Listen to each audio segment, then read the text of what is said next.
Pombuczek i my sam we Polsce.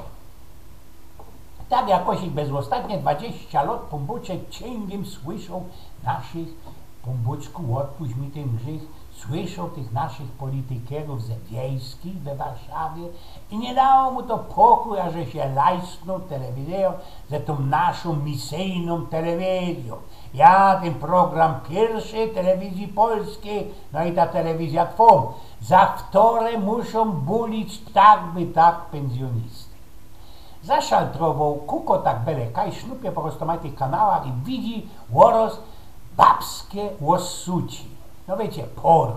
Baba w rzece, pieronuje jak 100 diosków na swojego chopa, cierpi, snosi męki okrowieczne, a nasz sprawca, nasz stwórca pyta się, a coś to ty się tam dzieje, po jakiemu ta baba tak cierpi i wrzeszczy? Dejdźżeś Pombuczku, godo erzengel, Archanioł Gabriel, a boś to Pombuczku nie rzeknął bukejsi i będziesz babo rodziła we bólu. Ja, powiedział jak tak. Ale przeca było znowu, godo jak to ino dla szpasu, bo grzyknął Pombuczek i już zaś przeszaltrował kanał. A tamci nasze berkmony bakają jak 100 diosków, usiadane, spocone łupią, klupią krępoczami, hokami. Pombuczek tak zazierał, kucho i już zaś się pytał, a po jakiemu te grypcoki tak się mordują i tak gnypią? No dejdźżeś, już zaś ozwał się Gabriel, rzeknąłeś kejsik Pombuczku ty nasz i we ciężobie i mordyrce będziesz robił człowieku. Tam ja, godołek tak, ale tak ino rzekł głosnową, brący pod Pusiskiem nasz stwórca.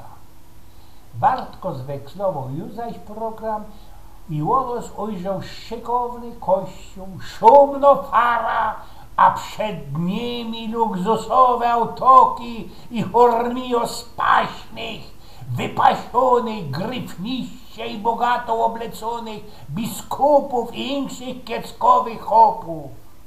Pombuczek uśmiechnął się tak, fajnie się uśmiechnął i powiedział, no, to mi się znów, festeje to mam rot takie obroski, a kto to jest? Ano nasz Pombuczku, powiedział ten Gabriel, to są te, które genau miarkują, genau wiedzą i żeś we tym wszystkim coś przez nich powiedział i godąłeś tak, bo znowu ino dla szpasu.